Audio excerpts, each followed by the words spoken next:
Podemos participar da cultura brasileira? Que Deus abençoe a vida de todos, que esta palavra seja uma palavra boa e que a graça do Senhor Jesus seja sobre a sua vida, a sua família. Eu estou fazendo uma série de vídeos sobre mitos da igreja evangélica.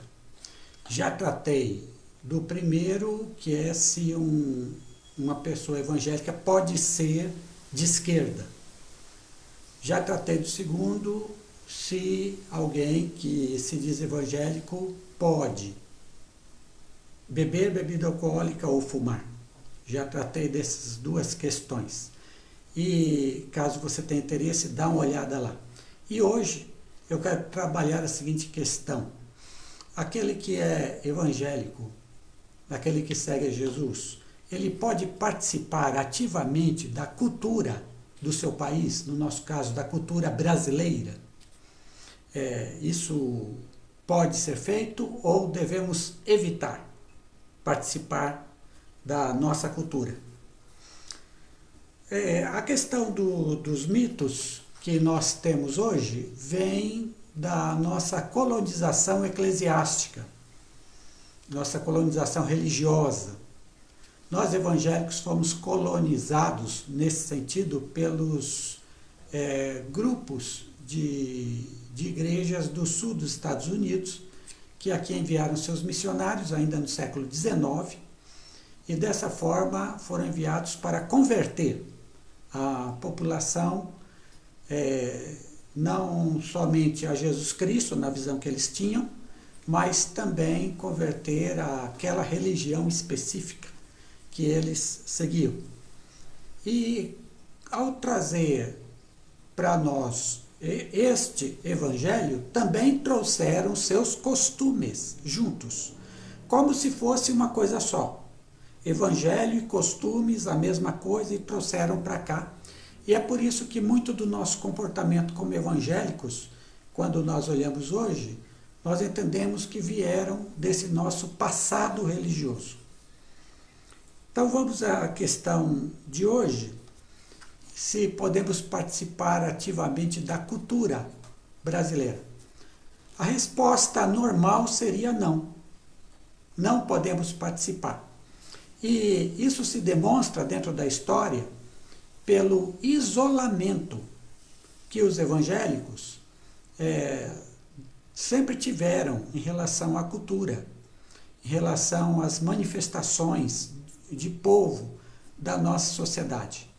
E isso por dois motivos. Primeiro, porque em tempos passados a Igreja Católica era significativamente a maioria no Brasil. E o número de evangélicos, naquela época chamado de crentes, mas o nome correto seria protestantes, era muito diminuto em relação ao total da sociedade. Isso, como minoria, e na história, tantas vezes uma minoria perseguida, isso levou a quê? A um isolamento em relação à cultura do país, que se olhava e via majoritariamente como católica.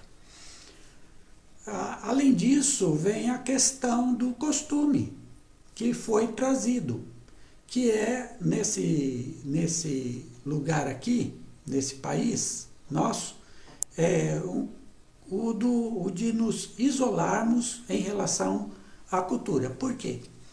Porque nos ensinaram, isso veio dos missionários, nos ensinaram que sociedade é igual a mundo.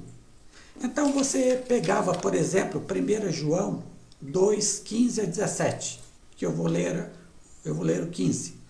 Não amem o mundo, nem o que nele há. Se alguém amar o mundo, o amor do Pai não está nele. Então, não amem o mundo. O que é mundo? Mundo é a cultura. Mundo é a sociedade. Mundo é o lugar que a gente vive. Então, certas coisas não há como fugir. Não há como fugir de vizinhança. Não há como fugir de trabalho. Não há como fugir de escola. Então, a gente vai, mas fica isolado. Sempre nós à parte, nosso grupo à parte. e não participando ativamente daquilo que a gente considera cultura.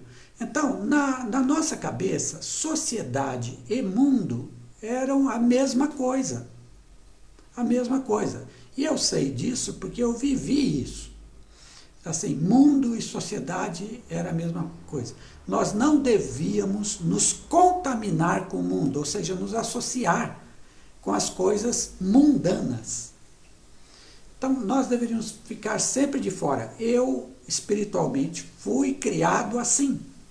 E eu me lembro muito bem disso. Então, tudo era proibido quando se falava de sociedade, quando se falava de mundo. Tudo era proibido. E nós deveríamos ficar totalmente à parte. Só que nós não líamos o restante do que João escreveu. Então, depois do versículo 15, tem o 16 a 7, prestem atenção. Pois tudo o que há no mundo, o que há no mundo? Aí João diz, o que há no mundo? A cobiça da carne, a cobiça dos olhos e a ostentação dos bens não provém do Pai, mas do mundo. O mundo e sua cobiça passam, mas aquele que faz a vontade de Deus permanece para sempre. Então, o que é que João está a nos dizer? Ele está a nos dizer que mundo não é sociedade. Ele nos diz que mundo é as coisas ruins da sociedade. Isso é mundo. Mundo na Bíblia não é a sociedade na qual eu moro. Não são os seus costumes, a sua cultura. Mundo na Bíblia, no Novo Testamento, é a parte pecaminosa, a parte ruim do mundo. Então, por exemplo, ganhar dinheiro, conquistar seus bens é uma coisa boa na sociedade. Agora, fazer isso por meio de corrupção, aí é mundo. Aí é mundo. Então, ganhar a vida, ganhar dinheiro é sociedade, vida em sociedade. Fazer isso através de corrupção, através de maldade, isso é mundo. Isso é mundo. Conviver com as pessoas, conviver bem, fazer bem, isso é sociedade. Isso é viver em sociedade, isso é bom.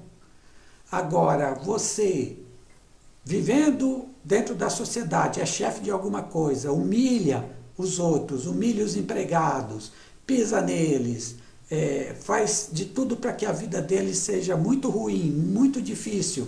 Isso é mundo. Isso é mundo. Querer ficar rico a qualquer custo, isso é mundo. Enriquecer e buscar uma vida melhor, isso é vida em sociedade. Está entendendo? Então, a Bíblia não condena a vida em sociedade. A Bíblia condena quando você pratica os costumes maus que a sociedade tem. Quando você comete o que a gente chama de pecado estrutural, de pecado social, aquele pecado que a sociedade tolera e a gente vai, mas que é errado, mas que é ruim. Isso é mundo. Há um outro texto agora de Jesus que nos incita a participar da sociedade, não do mundo, da sociedade.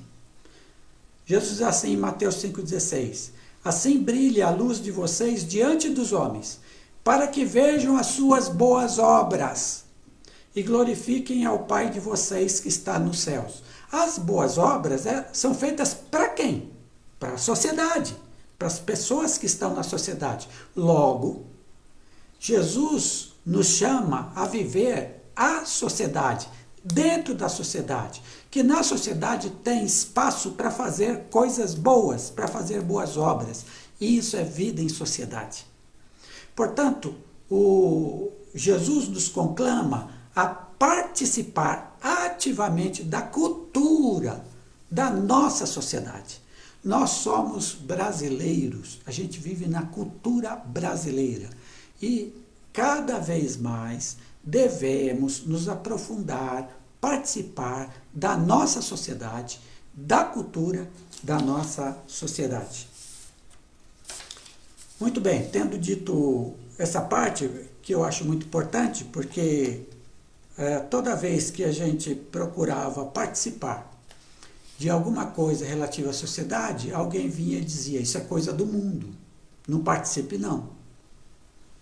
Aí eu pelo menos fui aprendendo que não é coisa do mundo, é coisa da sociedade e dela devo participar.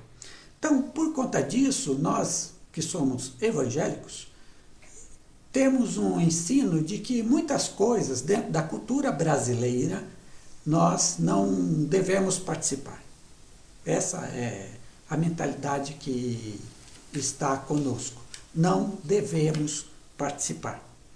E isso, infelizmente, ainda está muito impregnado dentro de nós, de tal forma que aqueles que participam são mal vistos, geralmente pelos demais. Mas, com base nessa diferenciação que eu falei, eu quero falar sobre a nossa participação cultural na sociedade. Lembrando sempre que definir o que é cultura é sempre algo muito difícil, mas eu vou tomar como conjunto de costumes, de tudo aquilo que caracteriza um determinado povo. Tá? Então, vamos lá. Música. Nós aprendemos a separar música de igreja, que hoje é chamada de gospel, né?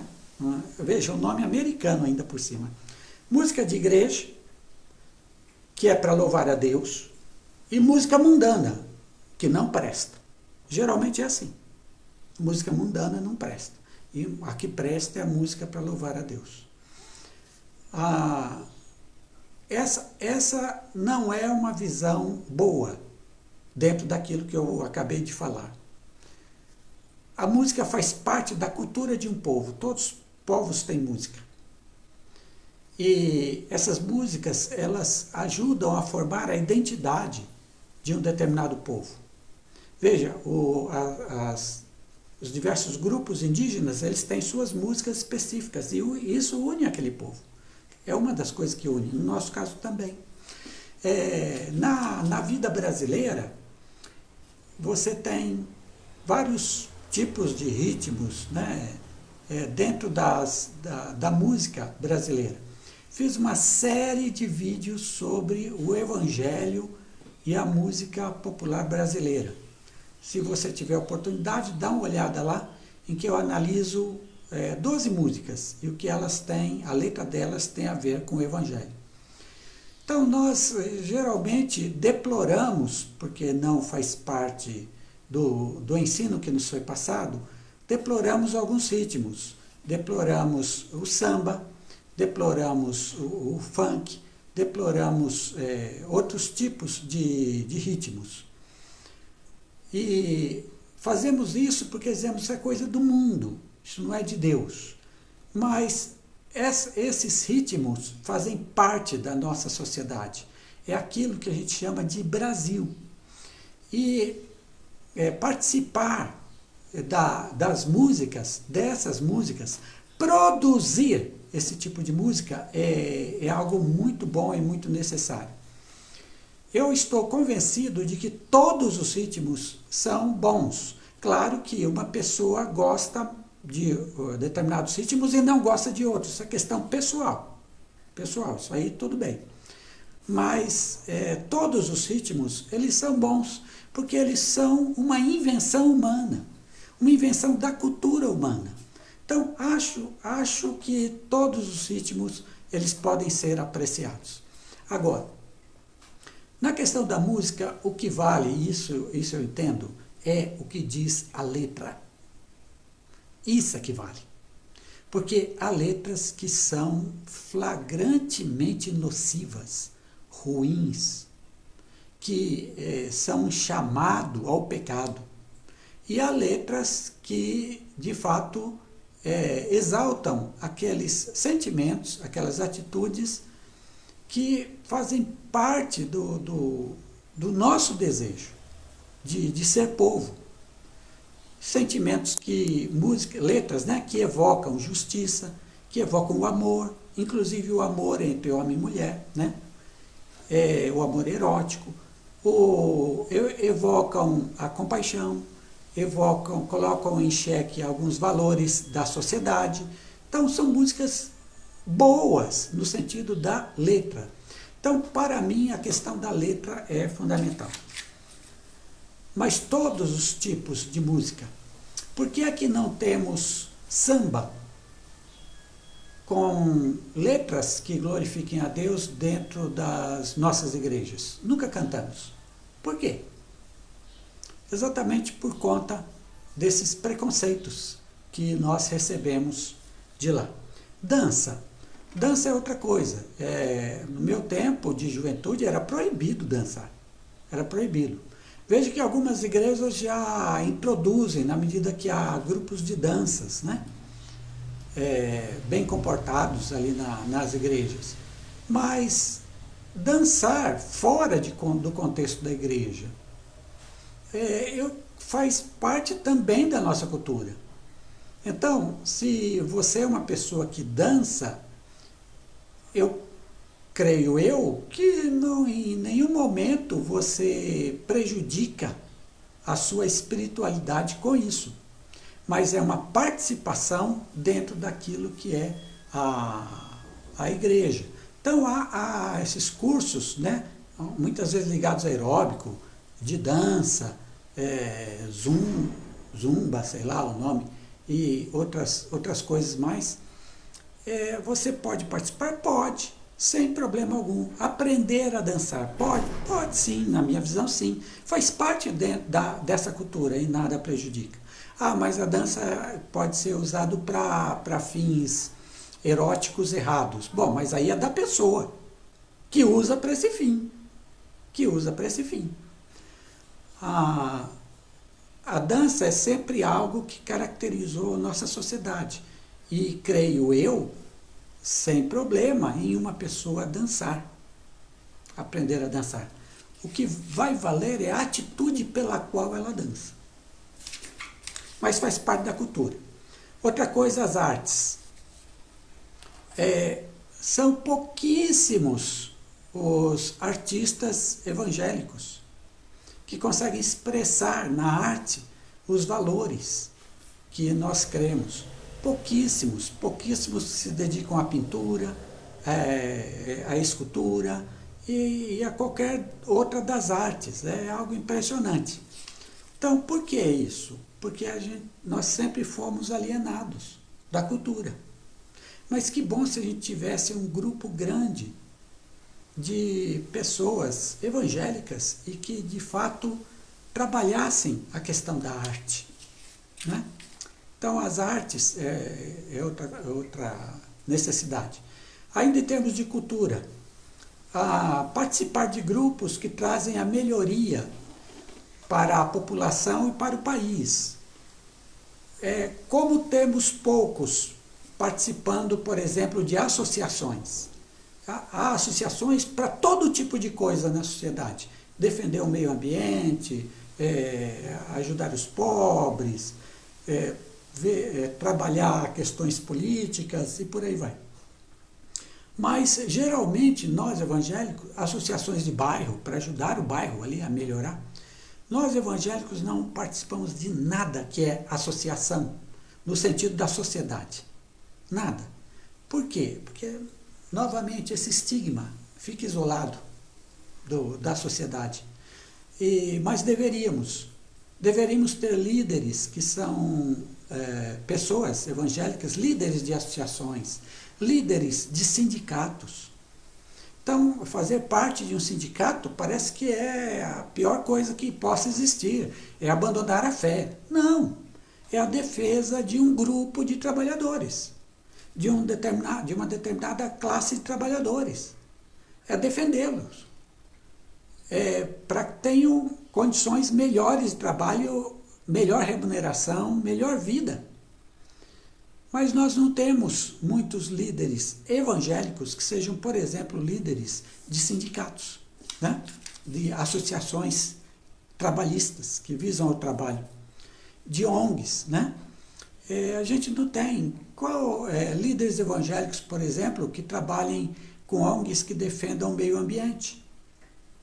Praticamente não os temos. Então, participar da cultura é também nesse sentido.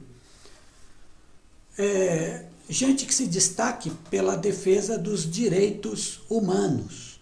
Aí vem, isso é muito difundido entre os evangélicos, direito humano é só para ajudar bandido, é só para soltar bandido. Não, direitos humanos são os direitos de toda pessoa, seja ela quem for, pode ser bandido ou não. É direitos humanos, de pessoas, seres humanos. E nós deveríamos ser campeões na defesa dos direitos humanos. Campeões, mas pelo contrário, nós geralmente atacamos. Agora, com a prisão dessas pessoas lá do 8 de janeiro, com a possível prisão desses líderes, agora, boa parte dos evangélicos estão defendendo direitos humanos. Mas por quê? Por causa destas pessoas. Mas eles não se importavam com as outras pessoas, com os direitos humanos das outras pessoas. Então, e outra coisa, direitos humanos não é só para bandido ou pessoa que infringe a lei, são para todas as pessoas. Então, defender que as pessoas tenham comida na mesa, isso é direito humano. Então, direitos humanos são algo muito abrangente para tornar a vida de cada pessoa uma vida digna, uma vida em que ele consiga viver acima do limite da pobreza.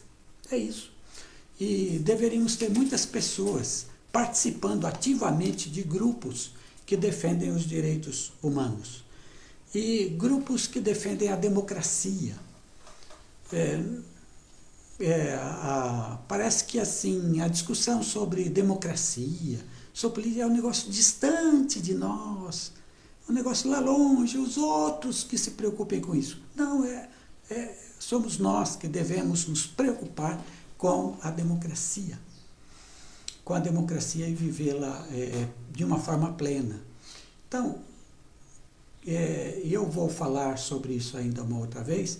Que bom se tivéssemos líderes na área política do Brasil e que esses líderes defendessem a democracia como aquele regime que melhor traz os valores do Evangelho de Jesus Cristo. Não é a ditadura é contra os valores do Evangelho de Jesus. A democracia é a favor desses valores, porque a democracia valoriza a justiça social, valoriza a solidariedade, valoriza o respeito pelo outro, principalmente se o outro não pensa igual a você, respeita isso. Isso é democracia. Como seria bom se tivéssemos líderes que defendessem a questão democrática. Aliás, falando sobre isso, hoje é um dia em que no Brasil inteiro se farão manifestações contra a PEC da blindagem. Não sei se você está acompanhando, a PEC da blindagem é um projeto de emenda constitucional, por isso PEC, que visa blindar, proteger deputados e senadores que cometerem crimes.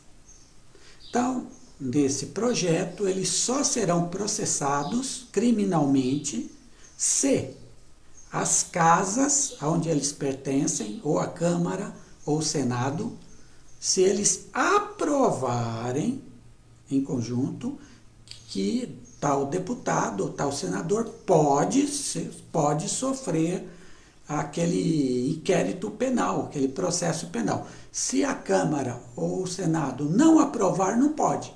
Então, isso, e a gente sabe que todo mundo lá, deputados e senadores, são santos, né? Eles não erram nunca. Não existe corrupção lá dentro, não existe. A gente sabe disso, né? Então, quer dizer, essa PEC visa fazer com que eles fiquem blindados. E o Supremo Tribunal Federal, que é o foro constitucional para o processo deles, que não possa fazer nada. Tem a notícia do crime, tem a investigação do crime, mas não pode entrar, fazer um processo contra eles, a não ser que eles aprovem isso aí. Então, contra essa pouca vergonha, contra essa blindagem, há vários protestos contra a PEC da blindagem. Eu espero que esse negócio não passe no Senado, está em discussão no Senado. O Senado até agora tem se mantido contrário, mas a gente nunca sabe, né? Espero que não passe. E se passar, lá no Senado também, já passou na Câmara, que o Supremo Tribunal Federal declare inconstitucional esse negócio. Porque na Constituição se diz que todos são iguais perante a lei. Se todos são iguais perante a lei, e se um deputado comete um crime, ele deve ser processado por aquele crime, e não ser blindado de processo. Participar da democracia é participar da cultura brasileira. A defesa da democracia é um chamado para nós, que isso de fato aconteça. Eu espero que eu tenha ajudado você em algumas questões relativas à cultura brasileira. Mas o meu desejo é que você participe, dentro daquilo que você gosta, que você participe desta cultura da qual fazemos parte, que é uma cultura bonita. Tem seus aspectos ruins e negativos, desses não participe. Mas os aspectos bons e positivos, participe ativamente. Deus abençoe a todos nós como cristãos, Deus abençoe a todos nós como brasileiros.